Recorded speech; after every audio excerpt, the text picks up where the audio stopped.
Section 10.2 is all about life as a slave.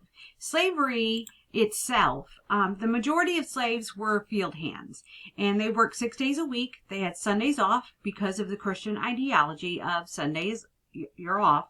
They worked sunrise to sunset. Most of them lived in 1 or 2 room shacks. They're going to sleep on the ground.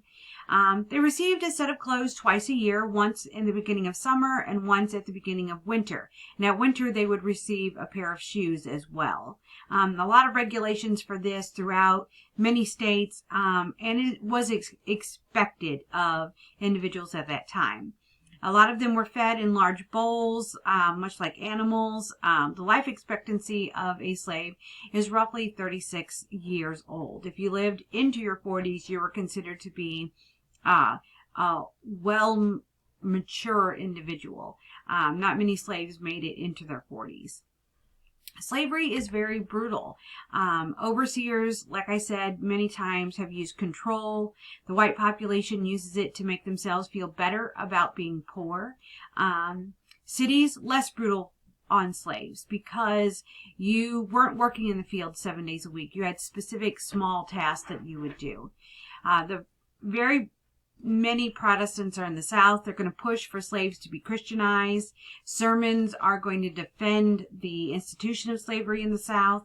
And there are several reports that the more devout someone was at that time period, they tended to be more cruel to their slaves.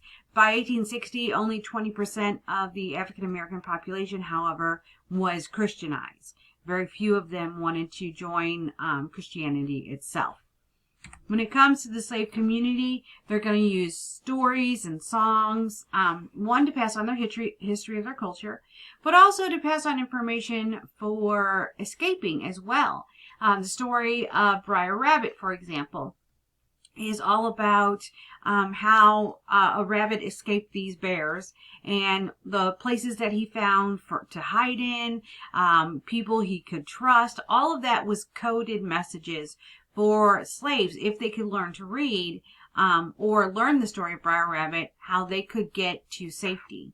Also, some religious songs, they'll sneak things into religious songs such as Swing Low, Sweet Chariot, to give people hints on what they could do to escape. When it comes to family, marriage is not legal for slaves. Some saw it as a form of control. They're going to promote that nuclear family unit. By the age of 5 to 6, they're going to put children to work. And in the beginning, they're going to run errands. By the age of 10, then they'll be put into the field to work. We had what were known as grannies. Grannies were older women who were too old to work in the field.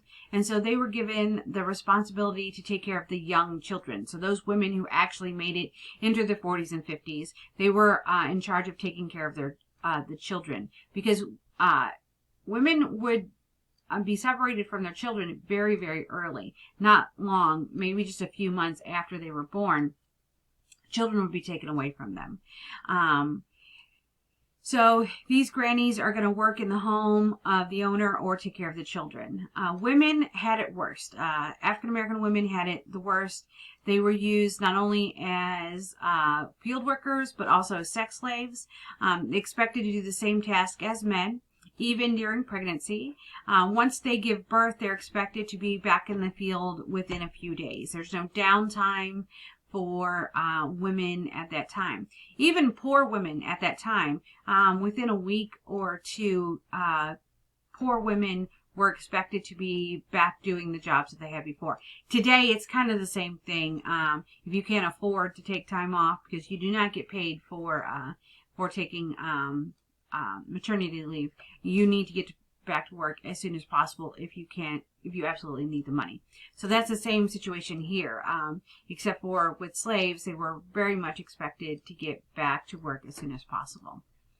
There are going to be many that are going to fight back. There's some slave rebellions. We know in 1791, Haiti had its revolution.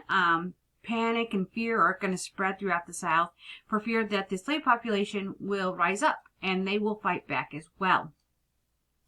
We have the Prosser Conspiracy. In 1800, Gabriel Prosser organized a revolt with hundreds of slaves.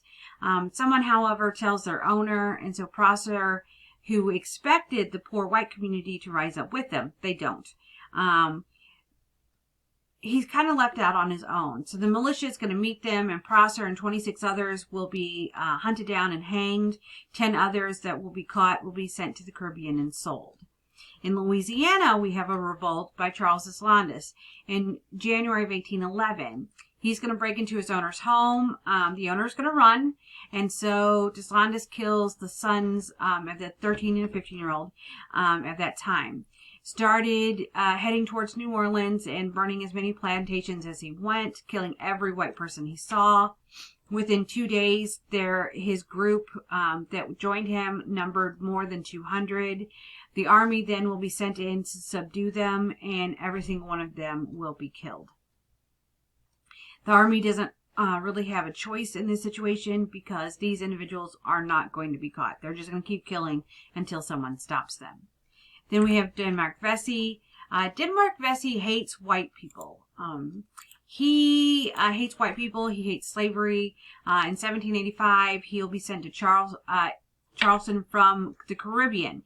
In 1799, he's going to win $1,500, which he uses to buy his freedom. In 1822, he plans to capture Charleston, and he's going to kill all white individuals and any black individual that doesn't support him, and then take a ship and go to Haiti.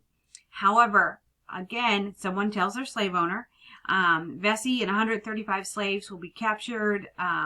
Vesey and 34 of them will be executed. The rest will be taken to the Caribbean and sold. It led to much harsher black codes and restrictions of free black persons movements. Even restrictions in church services where every church service had to have a white minister. Some of them even had armed guards to make sure that they were not going to rise up.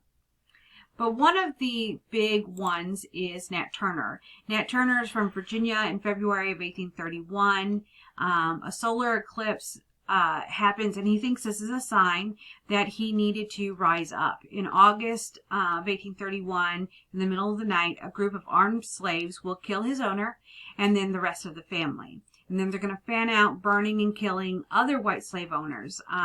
57 in total, mostly women and children, because it reports that some of the men who were the heads of these families, they ran and left their families behind.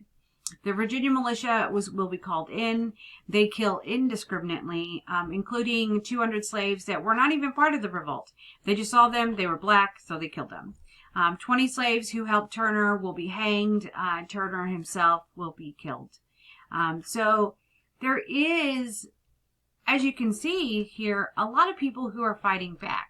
So there's this lure of freedom. On average, about 50,000 slaves will attempt to escape every year, but only 1,000 to 1,500 of them actually succeed.